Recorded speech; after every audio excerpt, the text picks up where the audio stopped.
علیکم۔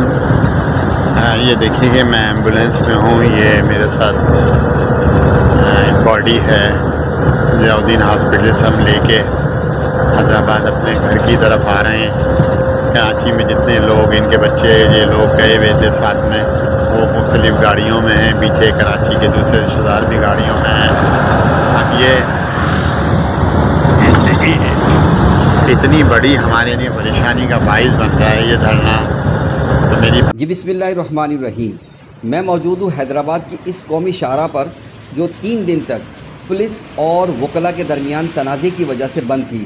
آج الحمدللہ یہ شاہراہ کھل چکی ہے اور لوگوں کا گزر شروع ہو چکا ہے۔ اب اس جنگ کے اندر جو وکلاء اور پولیس کے درمیان ہوئی، کون جیتا کون ہارا، کون حق پہ تھا کون حق پہ نہیں تھا، اس سے قطع نظر ہمیں صرف یہ سوچنا چاہیے کہ جب ہم ان شاہراہوں کو بند کر دیتے ہیں تو حقوق و لباد کے کس قدر مسائل آتے ہیں۔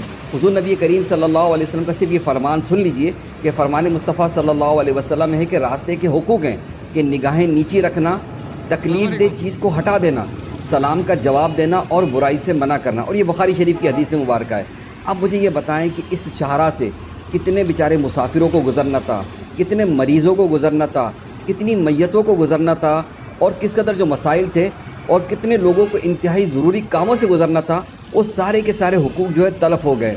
کیا شاہراہوں کو بند کرنے سے ہم اپنے معاملات اگر درست کر بھی لیتے ہیں تو جو فرمان مصطفیٰ صلی اللہ علیہ وسلم ہے کہ یہ راستے کے حقوق ہے کہ تکلیف دہ چیز کو ہٹا دینا، تو تکلیف دہ چیز آپ وہاں پر پیدا کر دیں صرف اس لیے کہ آپ کو ایک دنیاوی مسئلہ ہے؟ کیا ہمیں فرمان مصطفیٰ صلی اللہ علیہ وسلم کا پاس نہیں ہے کہ جب کب اللہ کی بارگاہ میں جائیں گے تو کیا ہم سے یہ چیز کا جواب طلب نہیں کیا جائے گا؟ مجھے کسی صاحب نے ایک ویڈیو بھیجی ہے جو میت لے کر کراچی سے حیدرآباد آ رہے تھے۔ یہ میت ہے، یہ وہ صاحب ہے جو نیشنل ہائی وے اتھارٹی کے اندر ڈپٹی ڈائریکٹر تھے، ان کا انتقال ہو گیا۔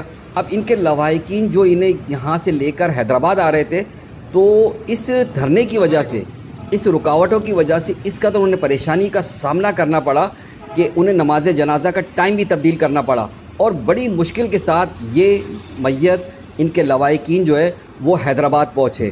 اب اندازہ لگائیے کہ لوگوں کو جب یہ تکلیف پہنچ سکتی ہے، کرے کل اگر یہ ہمارے ساتھ ہوتا ہے تو ہمیں یہ کتنا برا لگے گا۔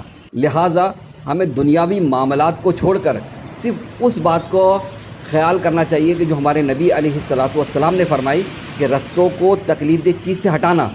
آپ تکلیف دہ چیزیں پیدا کر دیں تو باقاعدہ آپ اس بات کے مجرم ہیں، اور کل اللہ کی بارگاہ میں آپ کو اس کا جواب ضرور دینا پڑے گا۔ اس بات پر ضرور سوچیے گا۔